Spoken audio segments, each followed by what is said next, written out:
Bienvenue à toutes et à tous et merci de nous choisir pour votre source d'information. Voici les titres.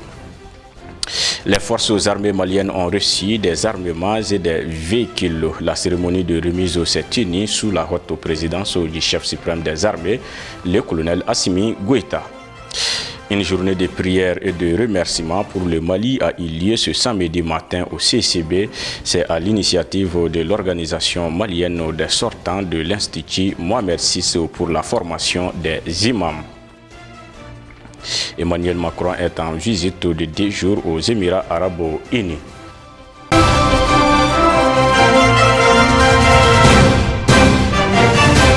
Le gouvernement de la transition du Mali informe l'opinion nationale et internationale qu'une attaque armée a été perpétrée contre un camion se rendant à la foire de Bandiagara le vendredi 3 décembre 2021 entre 9h et 10h du matin dans la région de Bandiagara. Des bandits armés non identifiés ont attaqué et incendié le camion transportant des forains à mi-chemin entre le village de Songo et la route Bichimé.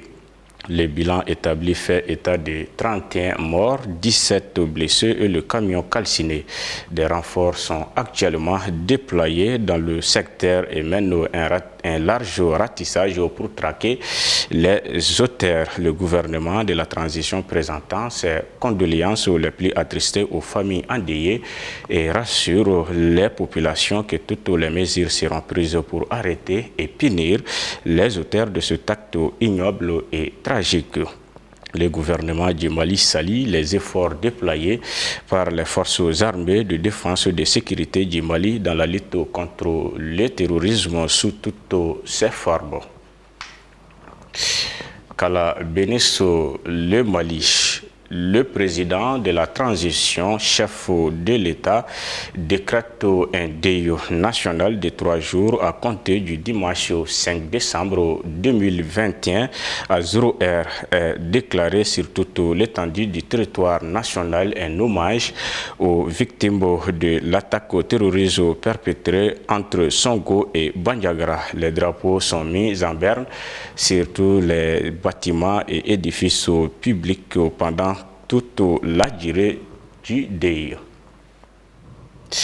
Des armements et des moyens roulants ont été remis aux forces armées maliennes de lutte contre le terrorisme et le banditisme transfrontalier. La cérémonie officielle de remise s'est déroulée à Kati sous la haute présidence du colonel Assimi Goïta, président de la transition, chef suprême des armées. L'événement a enregistré la présence du docteur Shogel Kokala Maïga, du président du Conseil national de transition, du ministre de la Défense et des anciens combattants et de certains membres du gouvernement, ainsi que plusieurs autres personnalités civiles et militaires. Abdou Ouattara nous donne plus de détails.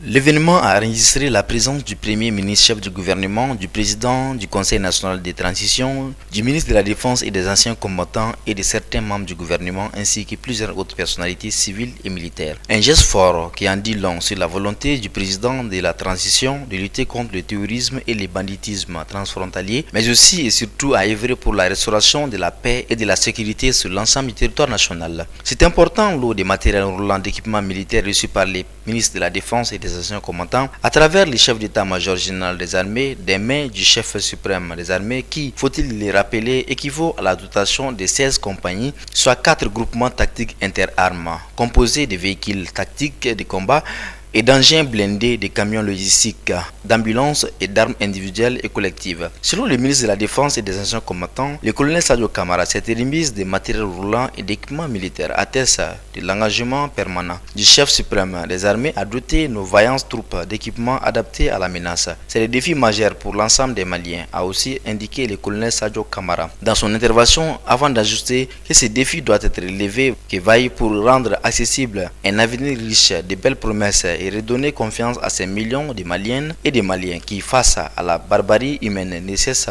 de se battre pour préserver leur liberté, leur culture, leur dignité, leur identité, souvent jusqu'au sacrifice ultime, a-t-il poursuivi. Une opportunité pour le colonel Sadio Kamara de faire remarquer que les forces de défense et de sécurité du Mali contribuent sans relâche à l'exécution du plan d'action du gouvernement présenté le 30 juin 2021 par le Premier ministre et validé par le Conseil national de transition suivant la vision du président de la transition, le colonel Assimi Goïta, chef de l'État, chef suprême des armées. Considérant que le renforcement de la sécurité est l'un des axes prioritaires du gouvernement et que la sécurité passe par une mise à la disposition de l'armée des moyens humains et matériels adéquats afin de répondre aux impératifs opérationnels, le ministre de la Défense et des anciens combattants a rappelé les propos du président de la transition, le colonel Assimi Goïta, en ces termes. Vu ce que les forces de défense et de sécurité maliennes accomplissent avant le strict minimum, aucun sacrifice n'est de trop pour les doter du maximum. La hiérarchie militaire et aux troupes, le ministre de la Défense et des anciens combattants a déclaré compter sur l'utilisation judicieuse et efficace des équipements et moyens roulants désormais mis à leur disposition.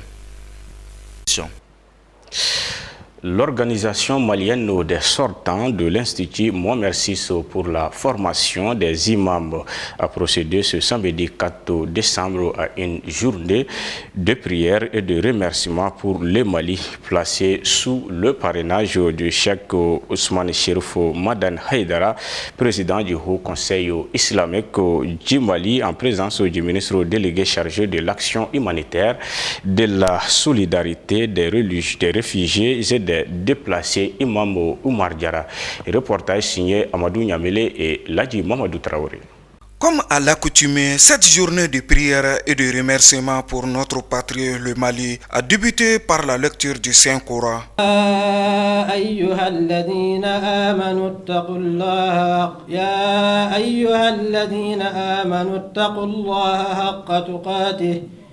ولا تموتن إلا وأنتم مسلمون. Ils sont au nombre de 500 imams formés au Maroc, venus de tous les coins du Mali pour répondre à l'appel de leur organisation. Après les mots de bienvenue du maire de la commune 3, plusieurs personnalités se sont succédées sur le pupitre pour encourager et saluer les initiateurs de cette journée. Bon, pour nous, cette rencontre est un message. C'est-à-dire que nous voulons lancer un message à l'endroit de tous les Maliens. Parce que nous avons fait 2 ans de formation au Maroc. Ça veut dire que nous avons acquis des connaissances. Comment appliquer l'islam juste milieu. Donc, cette connaissance-là, nous avons essayé de lancer dans notre pays. Parce que vraiment, Dieu merci, le Maroc nous a donné beaucoup d'informations sur l'islam, sur la pratique de l'islam, sur le rôle de l'imam dans la société.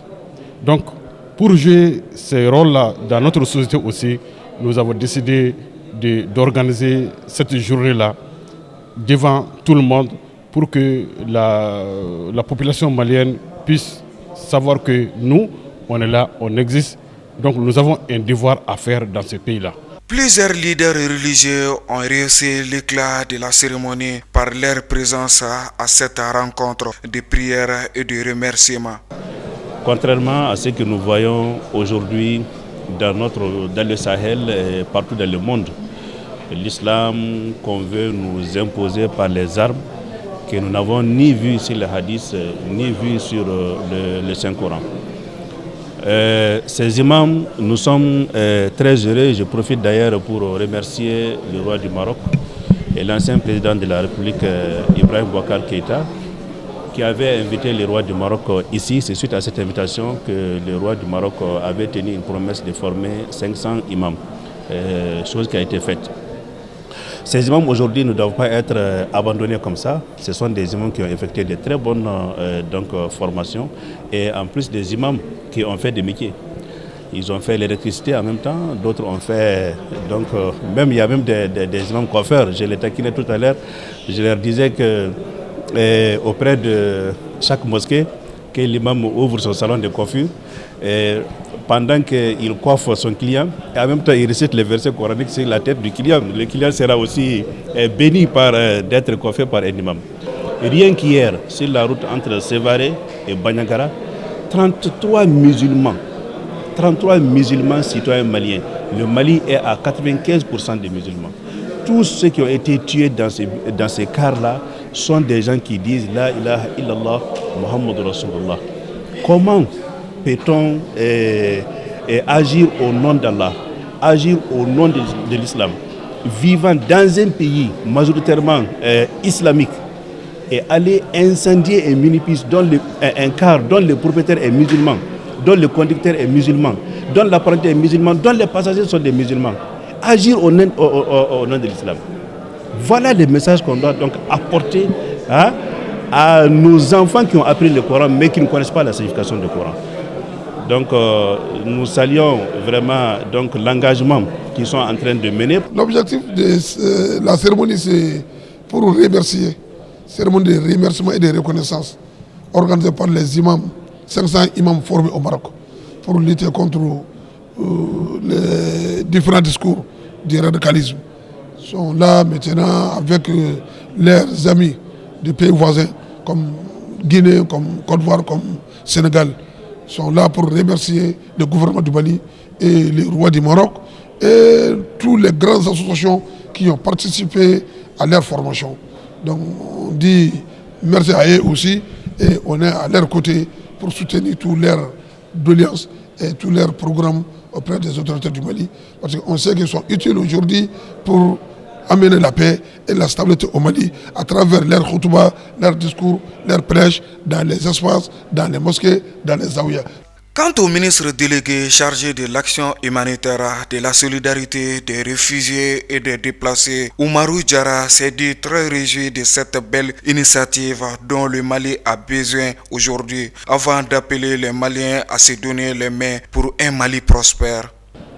C'est un sentiment de fierté issu de ces groupes d'imams qui ont été formés aujourd'hui, où j'ai été appelé par les plus hautes autorités de la transition à servir mon pays à un niveau plus élevé. Je ne peux que me réjouir et je ne pouvais que honorer ma présence pendant cette cérémonie. Et j'ai profité de cette cérémonie de lancer un appel à l'union sacrée autour du Mali, surtout à la jeunesse. Parce que la plupart des imams qui ont été formés au Mali sont des jeunes. Et nous restons convaincus que si nous nous donnons la main, avec une synergie d'action, nous pouvons sauver notre pays. Et l'islam tolérant qui a caractérisé les 23 ans de prophétie du prophète Mohammed sallallahu alayhi wa sallam, c'est cet islam qui est pratiqué au Mali depuis le 7e siècle. Et c'est à nous de faire revivre cela, qui accepte l'autre, quelle que soit sa diversité ethnique, raciale, qui accepte l'autre, quelle que soit la différence de religion, c'est-à-dire prôner l'amour du bien-être de son prochain. Donc je ne pouvais qu'être présent à cette cérémonie combien important. Et aussi profiter de cette cérémonie pour dire merci à Sa Majesté, le roi Mohammed VI, qui n'a ménagé aucun effort pour octroyer 500 bourses, qui est une première fois dans l'histoire du Mali quand même. Nous avons eu des bourses pour les élèves de la Madersa et autres, mais les bourses destinées spécifiquement aux imams, c'est la première fois dans l'histoire du Mali. Et celui qui a fait ça, il est à saluer et le peuple du Mali lui dit merci.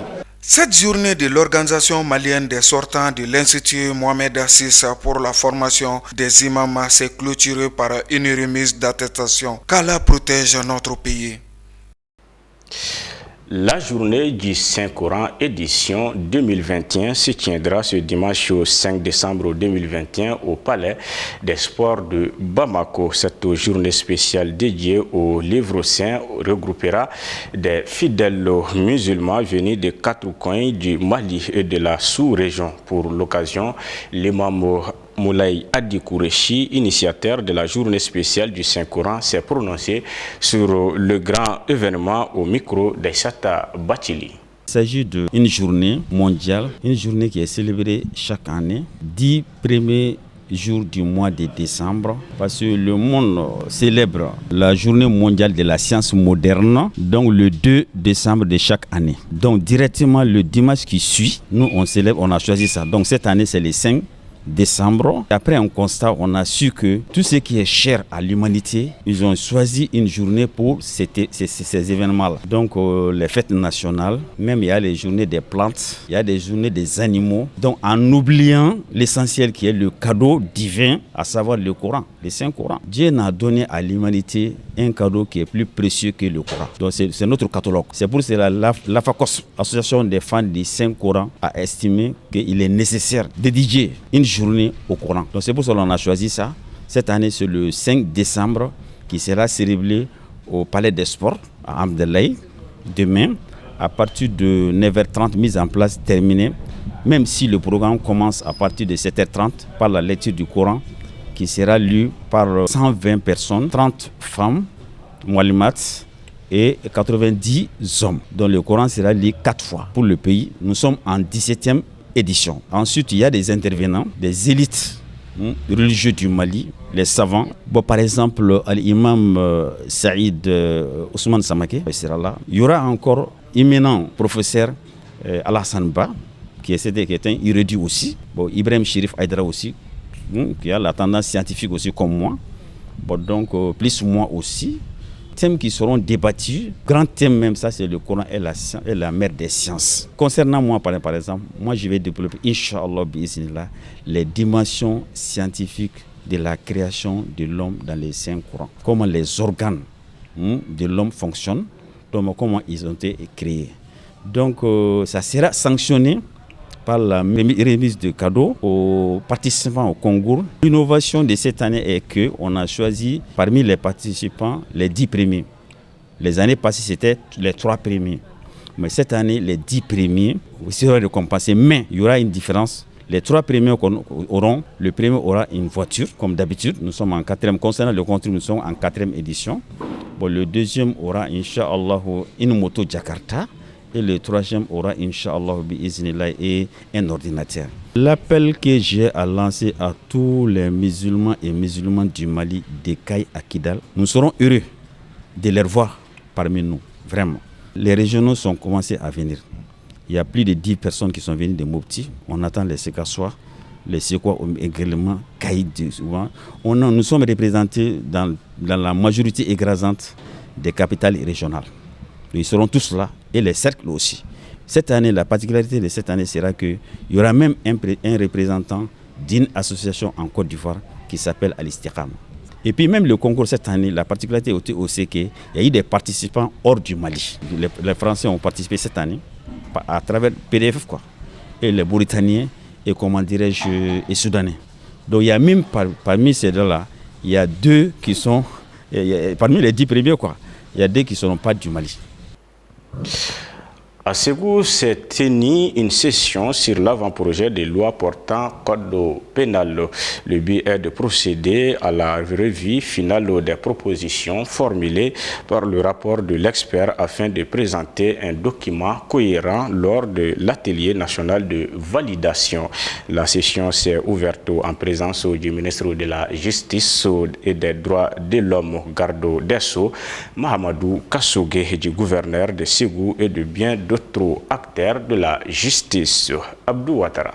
À l'issue des 3 jours de travaux, il est attendu un document final solide, extirpé de toutes les insuffisances et incohérences et suffisamment élargi pour prendre en compte toutes les mesures et les nouvelles formes de menaces pour la sécurité, la tranquillité et la paix sociale dans notre pays. Pour le directeur du Mali Justice, projet USAID, ces réformes majeures interviennent dans un contexte marqué par des périls en tout genre et le phénomène inquiétant des attentats terroristes et de l'extrémisme violent. Les affrontements intercommunautaires de la criminalité transnationale et de la délinquance économique et financière. Ces comportements menacent selon lui la cohésion nationale et constituent un véritable handicap qui sape tous les efforts de développement. M. Jean Lavoie a déclaré que l'élaboration d'avant-projets, des codes de procédure pénale et des codes pénals apportera sans nul doute de nombreux bouleversements dans les procès pénals, avec en particulier la suppression de la cour d'assises qui aura pour conséquence l'accélération des détails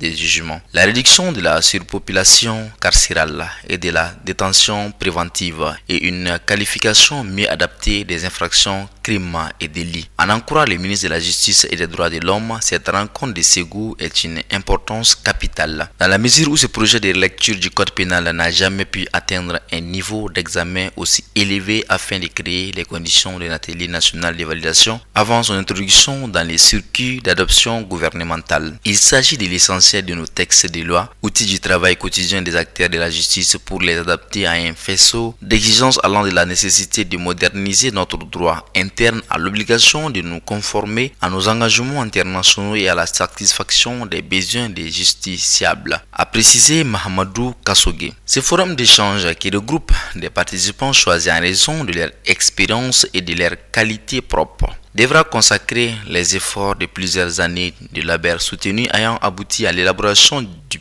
premier draft de l'avant-projet des codes pénal qui a été soumis à l'examen de la commission permanente législative en 7 sections du 24 mars au 28 juin 2021. Laboré avec l'éclairage des experts pour plus de modernité et de facilité d'exploitation, ce document est structuré en 928 articles répartis entre 6 livres, a-t-il fait remarquer. Mahamadou Kassogué s'est réjoui de la démarche cohérente de codification qui a été adoptée, favorisant non seulement l'intégration de plusieurs autres dispositions répressives émanant du texte épars, mais aussi la prise en compte de certains comportements et de certaines préoccupations actuelles de notre société. Il s'agit notamment des questions relatives à la responsabilité pénale des personnes morales, aux violences basées sur le genre, à la répression de l'esclavage aux mineurs en matière de terrorisme, aux crimes internationaux imprescriptibles, à la cybercriminalité, à la traite des personnes et au trafic illicite des migrants.